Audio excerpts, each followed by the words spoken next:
Awami League election করতে পারবে না। আমাদের যারা ভোটার সমর্থক তারা ভোট কেন্দ্রে যাবে না, ভোট দেবে না। আর সাধারণ মানুষ ভোট দেবে, ভোট কেন্দ্রে গেলেই তো তাদেরকে যেখানে বলবে সেখানে ভোট দিতে হবে। সেখানে তাদের আবার স্বাধীনতা থাকবে কোথায়? আর না দিলে তাদের ঘর বাড়ি পড়াবে। এটাও তো জুলুম। যে যে ভোট দিতে যাবে কি যাবে, এটা তার ইচ্ছা। যাকে ভোট দেবে সেটা তার নিজের স্বাধীনতা। সেই স্বাধীনতা যেখানে নাই, সেখানে কিসের ইলেকশন? এই ইলেকশন হবে না। যদিও আমি রিজাইন করিনি, কিন্তু ঠিক আছে, জাতির সাথে যদি প্রয়োজন হয়, ঠিক আছে, এই ইউনুসকে বাদ দিয়ে সম্পূর্ণ নিউট্রাল ক্যাটাগরি একটা গভর্নমেন্ট বসাক, সব দল নির্বাচন করুক।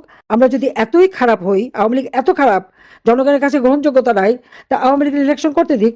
আমি কনভিক্টেড করতে পারবো না, কিন্তু আমার পার্টি করবে। আমার পার্টি ইলেকশন করুক, আমি চাই সেটা। জনগণ বিচার করুক জনগণ কাকে চায়, আর জনগণ যাকে চাইবে সেই আসবে। এটা হলো আমার কথা, যে আমরা জনগণের উপরে সবসময় আস্থা রাখি। আওয়ামী লীগ, আমরা সবসময় জনগণকে বিশ্বাস করি, জনগণের আস্থা বিশ্বাস অর্জন করে আমরা ক্ষমতায় এসেছি, এবং জনগণের প্রতি আমাদের দায়বদ্ধতা। কাজে নির্বাচন হতে হলে সব দলকে নির্বাচন করতে দিতে হবে। ভালো না মন্দ, খারাপ নাকি, জনগণ বিচার করুক। ডক্টর মোহাম্মদ ইউনূসকে আমি আহ্বান করি, আসেন ইলেকশন করেন। আমার একটা কর্মীর সাথে ইলেকশন করেন, দেখি জামানত থাকে কিনা। সে সাহস তো নাই। সশস্ত্র বাহিনী, সেনাবাহিনীর অবস্থাটা কি? আগে মানুষ সেনাবাহিনীর দেখলে একটা তটস্থ ভাব হতো, আর এখন তাদের মুখের উপরে গালি দেয়, স্লোগানও দেয়, ধোয়াও দেয়। বা কালকে ওই যে একজন বললো যে তোরা পাচাটা। শুধু তাই না, স্লোগান দিচ্ছে সেনা প্রধানের নাম ধরে, ওয়াকার না হাসনাত, হাসনাত হাসনাত। আর কত উদাহরণ আমাদের সেনাপ্রধান, যে সেটাও মেনে নিচ্ছে। ওরা ছোট বাচ্চা, কিছু বোঝে না বলে যাচ্ছে। কিন্তু ব্যাপারটা কি, দুর্বলতাটা কোথায়? যে সেনাবাহিনীর জনগণের কাছে আস্থা বিশ্বাস থাকবে না, জনগণ যাদের মানে দেখলে যাদের বলে ধোয়া ধোয়া দেয়, স্বাধীনতা সার্বভৌমত্ব রক্ষা করবে কিভাবে? সেই সাহস কোথায় সেনাবাহিনীর? আমি তো খুব স্মার্ট করে গড়ে তুলেছিলাম, এগুলি এরকম হয়ে গেল কেন? সব সব যেগুলি যাদেরকে আমরা বাঘের বাচ্চা বানিয়েছিলাম, সেগুলো এখন বিড়ালের মতো মিউ মিউ করে। তো দেশের মানুষের সারা দেশে সেনাবাহিনী ডিপ্লয় করা আছে, ম্যাজিস্ট্রেসি পাওয়ার দেওয়া আছে, তারই মধ্যে প্রতিদিন খুন খারাপি প্রকাশ্যে। তাহলে আইন শৃঙ্খলা রক্ষাকারী তাদের কাজ কি? বা সেনাবাহিনী যে নিয়োগ দেওয়া হয়েছে তাদের কাজ কি? এই সমস্ত অপরাধীদেরকে রক্ষা করা, মব ভায়োলেন্সের নামে যারা জঙ্গি এবং সন্ত্রাসী কাজ করেছে তাদের রক্ষা করা। কিন্তু প্রকৃতপক্ষে মব যদি জাগে, এদের কি হবে? আজকে অস্ত্রের ভয় দেখিয়ে, এই ভয় দেখিয়ে এদেরকে চুপ রাখা হচ্ছে। কথা কথা মারার ভয়তে কাউ একটা জেলা, উপজেলা, ইউনিয়ন, ওয়ার্ড, ইউনিটের আওয়ামী লীগের প্রত্যেকটা জায়গায় আওয়ামী লীগের নেতাকর্মীর ঘর বাড়ি জ্বালিয়ে দিচ্ছে, তাদেরকে নিঃস্ব করে দিচ্ছে, তাদের সমস্ত ব্যবসা বাণিজ্য প্রতিষ্ঠান সব ধ্বংস। এই যে ধ্বংস করেছে, এটা কি ন্যাশনাল ইকোনমিকের প্রভাব পড়ছে না? আল্লাহ তারা বারবার আমাকে বাঁচায়। যেখানে আমাকে দুই বন্ধুকে সেদিন হত্যা করার কথা, সেখানে বেঁচে গেছি। তো বেঁচে যখন গেছি, অবশ্যই আবার বাংলাদেশকে ফিরে পাবো, এবং বাংলাদেশের মানুষের উপর যে অত্যাচার জুলুম তার বিচার করবো ইনশাল্লাহ, এবং দেশকে আবার গড়ে তুলবো, এটা আমার বিশ্বাস। তাই সেই বিশ্বাস নিয়ে সবাই ঐক্যবদ্ধ থাকেন। আর এই ইলেকশন কোনো ইলেকশন, এটা ইলেকশন হতে পারে না। এটা ইলেকশনের থেকে একটা জঘন্য কাজ ইউজ করে যাচ্ছে, তার ক্ষমতাকে পোক্ত করা, ইন্টারন্যাশনালি দেখানো যে উনি ইলেকশন দিয়ে এখন শুদ্ধ হয়ে গেছেন। কিন্তু এই ক্রিমিনালের কোথাও জায়গা হবে না। কিসের নির্বাচন, যে নির্বাচনে আওয়ামী লীগ অংশগ্রহণ করতে পারবে না? 50%-এর উপর মানুষ আওয়ামী লীগকে সমর্থন করে। সেই আওয়ামী লীগকে ব্যান করার অবৈধ ক্ষমতাধারী ইউনূসের কোনো অধিকার নাই। কোন অধিকার বলে সে বলে আওয়ামী লীগ ব্যান্ড? কোন যোগ্যতার বলে? ডাকাতি করে ক্ষমতা দখল করেছে। আর আওয়ামী লীগ জনগণের ভোটে নির্বাচিত হয়ে বারবার ক্ষমতা এসেছে, কোনোদিন অবৈধভাবে ক্ষমতা দখল করে নাই। এই যে অবৈধভাবে ক্ষমতা দখল করে এত গর্ব করার কি আছে? লজ্জা করে না অন্যের মাল চুরি করে নিতে, বা অন্যের দেশ চুরি করতে, বা অন্যের সম্পদ চুরি করতে? আজকে সমানে লুটপাট। আওয়ামী লীগের সবার বাড়িঘর লুট, আমাদের সবাই, আমাদের কোনো আত্মীয় স্বজনের কিচ্ছু নেই, ইটকাটটুকু পর্যন্ত নেই। আমাদের আওয়ামী লীগের নেতা কর্মীদের সবাই বাড়িঘর লুটপাট করেছে। খুঁজে বের করেন সবাই মিলে, লুটের মালগুলি কোথায় রাখলো। লকার ভেঙে, আমার লকার ভেঙে পর্যন্ত ইউনূস গয়নাগাটি চুরি করে নিয়ে গেছে। যেখানে আমার দাদি, নানি, আমার মা, আমার মেয়ে বিয়ের, আমার ছেলে বিয়ের, সব, আমার রেহানা, সকলে গহনাগাটি রাখা ছিল। তাও ইউনূস লকার ভেঙে চুরি করেছে, ব্যাংক ডাকাতি করে লকার ভেঙে চুরি করেছে। এটা হলো বাস্তবতা। কাজে এদের হাত থেকে দেশকে রক্ষা করতে হবে। হ্যাঁ, অত্যাচার নির্যাতন যারা করে যাচ্ছে, আমাদের অগণিত নেতা কর্মীকে আমরা হারিয়েছি। প্রায় আমাদের 10,000 আওয়ামী লীগের নেতা কর্মীকে ইউনূস হত্যা করেছে, গুম করেছে, নির্যাতন করেছে, আহত করেছে। একদিন সেই হিসাব বেরোবে, জবাব দিতে হবে। এবং কোথায়, কোন কোন এলাকায় আমাদের কত নেতা কর্মীর বাড়িঘর লুটপাট করেছে, কত নেতা কর্মীকে নির্যাতন করেছে, মামলা দিয়েছে। আজকে লক্ষ লক্ষ, প্রায় 5-7 লক্ষ নেতা কর্মীর বিরুদ্ধে মামলা। আর কারাগার তো ভরে ফেলেছে। কই আমার আমলে কি এরকম কারাগার ভর্তি ছিল বিরোধী দল দিয়ে? সেটা তো ছিল না। সুনির্দিষ্ট মামলায় যে কটা এবং সুনির্দিষ্ট অপরাধের যে কটা, সেই কটাই। এখন তো মামলাও লাগবে না, অমনি গ্রেপ্তার করো। এ হলো ইউনূসের রাজত্ব। মামলা ছাড়াও গ্রেপ্তার হবে। চরমভাবে মানবাধিকার লঙ্ঘন করে যাচ্ছে, মানবতা বিরোধী কাজ করে যাচ্ছে ডক্টর ইউনূস। আর তার ওই যে লেজে জাহাঙ্গীর একটা আছে, আর ওই যে আসিফ নজরুল আরও একটা, এই তিনটা মিলে সমস্ত দেশটাকে শেষ। আর একজন হলো পরিবেশবিদ, এসে সিলেটের পাথর খেয়ে ফেলেছে, সেন্ট মার্টিন পুড়িয়ে দিয়েছে। আওয়ামী লীগ আমলে খালি মামলা করতো আর পয়সা কামাতো। এখন এখন পাথর বেচে পয়সা কামালো। আজকে বাংলাদেশটা একটা দুঃশাসনের কবলে পড়েছে, যে জঙ্গি সন্ত্রাসীদের হাতে পড়েছে। এই জঙ্গি সন্ত্রাসী ইউনূস এবং তার চেলাচামুন্ডা দেশকে আজকে ধ্বংসের দিকে নিয়ে যাচ্ছে। এই দেশকে রক্ষা করতে হবে সকলকে ঐক্যবদ্ধ হয়ে, সবকিছু ভুলে যে সবাই এক হয়ে দাঁড়াতে হবে, রুখে দাঁড়াতে হবে। আর যেখানে নৌকা নাই, আওয়ামী লীগ ইলেকশন করতে পারবে না। আওয়ামী লীগের ভোটাররা কেন যাবে ভোট দিতে? অনেক জায়গায় হামলা দেওয়া হচ্ছে, হুমকি দেওয়া হচ্ছে। কেন? ভোট দেওয়া তার স্বাধীনতা, মানুষের ইচ্ছা, সে ভোট কাকে দেবে না দেবে সেটা তার স্বাধীনতা। কিন্তু এখন তো ভোট আগেই হয়ে গেছে, রেজাল্ট আগেই হয়ে যাচ্ছে। এটা হলো বাস্তবতা। হ্যাঁ না ভোটের হ্যাঁ আগেই হয়ে যাচ্ছে। তো এটা কোন ধরনের মানে উন্নতিটা করলো আমার প্রশ্ন। অন্ধকার কেটে যাবে, নতুন সূর্য উদিত হবে। জয় বাংলা, জয় বঙ্গবন্ধু, বাংলাদেশ চিরজীবী হোক। আওয়ামী লীগ নির্বাচন করতে পারবে না। আওয়ামী লীগের অপরাধটা কি? আওয়ামী লীগের দোষারোপ করা হয় না আমরা নাকি ভোট কারচুপি করেছি, দিনের ভোট রাতে দিয়েছি, ইত্যাদি ইত্যাদি। তা আমি একটা প্রশ্ন জিজ্ঞাসা করি, আজকে কি হ্যাঁ না ভোট হবে, গণভোট? এই গণভোটের আমরা রেকর্ড দেখেছি জিয়াউর রহমান আমলে। জাতির পিতা বঙ্গবন্ধু শেখ মুজিবুর রহমানকে হত্যা করে সেই খুনিদের দোষর জিয়াউর রহমান অবৈধভাবে ক্ষমতা দখল করলো। সে তখন সেনাপ্রধান, কারণ বঙ্গবন্ধুকে হত্যার জন্য সে পুরস্কার হিসেবে পেয়েছিল সেনাপ্রধান হওয়ার পদ। একাধারে সেনাপ্রধান, আবার ওদিকে সে তখন আবার নির্বাচন দিল কি হ্যাঁ না ভোট। তখনকার নির্বাচনে ৭৭ সালে সেই হ্যাঁ না ভোটের ইতিহাস যদি দেখেন, তখন হ্যাঁ বাক্স পাওয়া ছিল, না বাক্সে নাকি হদিসই ছিল না। প্রশাসনিক যন্ত্র থেকে শুরু করে সকলকেই ব্যবহার করা হয়েছিল। ভোট পড়তে পড়তে সে ভোট নাকি ১১০% হয়ে যায়। তো কোনো এক বিদেশি সাংবাদিক জিজ্ঞেস করেছিল যে ১১০% হলো কিভাবে? তার জবাব কিন্তু জিয়াউর রহমান দিতে পারে নাই। আচ্ছা, এরপরে আবার আমরা দেখি এখন আজকে অবৈধভাবে অসাংবিধানিকভাবে জঙ্গিদের ব্যবহার করে মানুষ হত্যা করে মানুষের লাশের উপর পাড়া দিয়ে ডক্টর ইউনূস যখন ক্ষমতা দখল করেছে, সেও আবার এখন হ্যাঁ না ভোট দিচ্ছে। কিন্তু এই হ্যাঁ না ভোটে তার যে প্রক্রিয়া একই ধরনের, তার রেজাল্টটাও কি সেটাও জানা যাবে।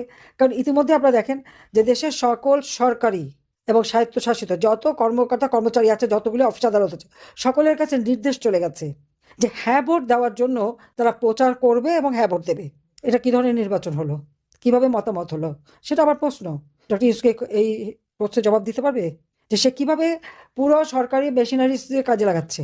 আইন শৃঙ্খলা রক্ষাকারী সংস্থা, সেনাবাহিনী, পুলিশ, বিডিআর, আনসার বিটিভি থেকে শুরু করে যত স্বায়ত্তশাসিত প্রতিষ্ঠান বা সংবিধিবদ্ধ যতগুলি প্রতিষ্ঠান আর সরকারি কর্মচারী তো আছেই, সকলের কাছে নির্দেশ চলে গেছে হ্যাঁ ভোট দেওয়ার জন্য প্রচার চালাও, হ্যাঁ ভোট দাও। তো ভোটের রেজাল্ট তো হয়ে গেছে, তার কোনো সন্দেহ নাই। জিয়াউর রহমানের সেই ৭৮ সালের রাষ্ট্রপতি নির্বাচন একই অবস্থা, একাধারে সেনাপ্রধান আবার রাষ্ট্রপতি প্রার্থী। সংবিধান শুধু লঙ্ঘন না, আমাদের মানে সেনা আইন যেটা রুলস, আর্মি রুলস অ্যাক্ট, সেগুলো সে ভঙ্গ করে তার রাষ্ট্রপতি নির্বাচন করার পরে তারপরে তার খায়েশ হলো দল করার। তখন এই বিএনপি, অবশ্য বিএনপির আগে জাগো দল, হ্যান ত্যান অনেক কিছু করতে করতে বিএনপিটা টিকে গেল, বিএনপি করলো। তো এই যে বিএনপি করে সে যখন ক্ষমতাটা মানে করতে চাইল, সে নির্বাচনের ফলাফল তো আগে থেকে রেডি করা ছিল। তো এখন আওয়ামী লীগকে নির্বাচন করতে দেবে না। আওয়ামী লীগের অপরাধটা কি? আওয়ামী লীগ নাকি সুশাসন দেয় নাই। তা ডক্টর ইউনূসের সুশাসনটা কি? হ্যাঁ, ডক্টর ইউনূস সাহেব খুব সুশাসন দিয়েছেন দেশে। তার মানে সুশাসন ডক্টর ইউনূস স্টাইল, সেটা কেমন? মুক্তিযুদ্ধের বিজয়ের ইতিহাস সব মুছে ফেলে দিচ্ছে। এমনকি বীরশ্রেষ্ঠ মতিউর রহমানের নামে একটা নগর কিছু প্ল্যাক ছিল, সেগুলো ভেঙে দিল বুলডোজার দিয়ে। আজকেই আপনারা দেখবেন সেটাও ভেঙে দিয়েছে। জাতির পিতা বঙ্গবন্ধু শেখ মুজিব স্মৃতি জাদুঘর, সেটা ধ্বংস করলো, আগুন দিল, পোড়ালো, ভাঙলো। মুক্তিযুদ্ধের জাদুঘর ভাঙলো, সারা বাংলাদেশের সমস্ত মুক্তিযুদ্ধের স্মৃতিচিহ্ন মুছে ফেলা এবং ইতিহাসও বিকৃত করে দেওয়া হয়েছে। উনি নাকি রিসেন্ট বাটনের টিপ দিয়ে আমাদেরকে নিয়ে যাচ্ছেন সেই পরাজিত শক্তির পদতলে। অর্থাৎ যে পাকিস্তানি হানাদার বাহিনীকে পরাজিত করে বাংলাদেশের লাখো শহীদ রক্ত দিয়ে বিজয় পতাকা উড়িয়েছিল, সেই বিজয়ের গৌরবকে দুই হাতে মুছে ফেলে দিয়ে আজকে আমাদেরকে নিয়ে যাচ্ছে কোথায়? পরাজিতদের নিচে, তাদের অধীনস্থ করার একটা চক্রান্ত চলছে। আপনারা যদি এখন লক্ষ্য করেন আজকে দেশটা কি চলছে, এই যে আজকে আমরা যে কথা বললাম আমাদের নেতা কর্মীদের সাথে, যে অত্যাচার নির্যাতন, কারাগারে কারাগারে হাজার হাজার নেতাকর্মী, লক্ষ লক্ষ নেতাকর্মী। ইউনূস সাহেব ক্ষমতা এসে সবাইকে মুক্তি দিয়ে দিয়েছে, প্রত্যেকটা জেলখানা খুলে কোনো আইনের তোয়াক্কা করেনি, সে আদালতের তোয়াক্কা করেনি। যেমন নিজের অবৈধ ক্ষমতাগুলি এবং সেই সাথে তার যে মানি লন্ডারিং, দুর্নীতি, এ সমস্ত ট্যাক্স ফাঁকির মামলা যেমন প্রত্যাহার করে দিয়েছে, সেই সাথে এই সমস্ত অপরাধীদের সবাইকে মুক্তি দিয়েছে। তার কারণ আছে, কারণ তার এই ক্ষমতা দখলের সময় তার মেটিকুলাস ডিজাইনে যে হত্যাকাণ্ডগুলি চালিয়েছিল, এরা তো তার সাথী, এরা তো তাকে সহযোগিতা করেছে। সেই কৃতজ্ঞতায় এই অপরাধীদের সে মুক্তি দিয়ে সে তার সেই তথাকথিত সুশাসন চালু করেছে। আর ওদিকে ওনার জুলাই হিরো না জিরো, সেটা তো প্রশ্ন ওঠে। একটা সার্ভে দেখলাম, হ্যাঁ সার্ভেটা যে বেশ তৈরি করে দেওয়া, এতে কোনো সন্দেহ নাই, সেটা সার্ভে দেখলেই হবে। আওয়ামী লীগ নাই, কারণ আওয়ামী লীগ তো ব্যান্ড, অবৈধ ক্ষমতা দখলকারী ব্যান করে জনগণের ভোটে নির্বাচিতদের। কি অদ্ভুত ব্যাপার!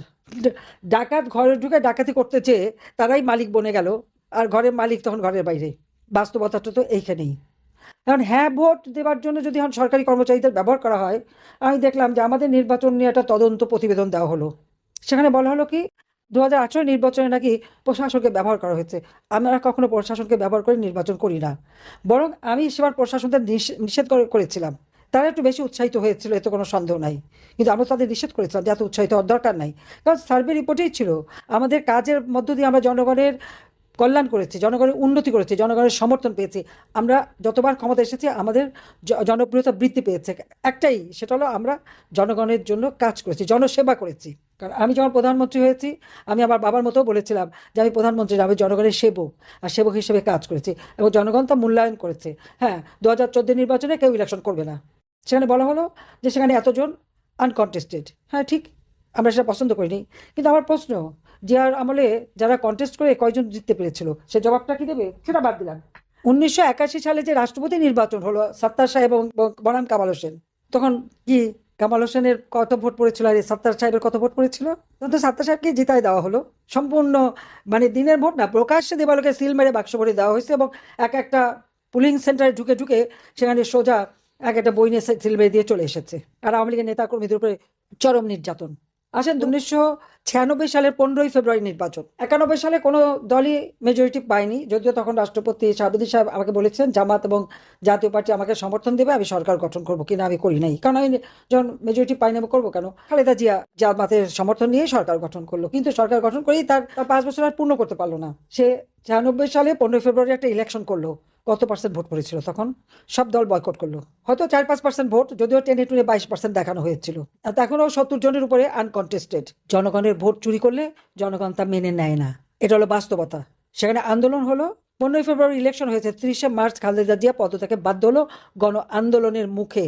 এটা বোধহয় ভুললে চলবে না। তো সেই নির্বাচনটা একটু যাচাই করে দেখেন, আমাদের 14, 18 এগুলি দেখার আগে ওটা দেখেন। আসেন 2006, 2001 সালে, হ্যাঁ আমার অপরাধ কি? আমি গ্যাস বিক্রির মুচলেখা দেইনি, তাই বড় বড় দুই দেশ নাকশ হয়ে গেল, আমি আসতে পারবো না। খালেদা জিয়া বললো হ্যাঁ গ্যাস দিয়ে দেবে। আমি বলেছিলাম গ্যাস নাই তো দেবো কোত্থেকে? আমি এখন যদি জিজ্ঞাসা করি আমাদের এই বন্ধু প্রতিম দেশ ভারত এবং আমেরিকা, খালেদা জিয়া কি গ্যাস দিতে পেরেছিল?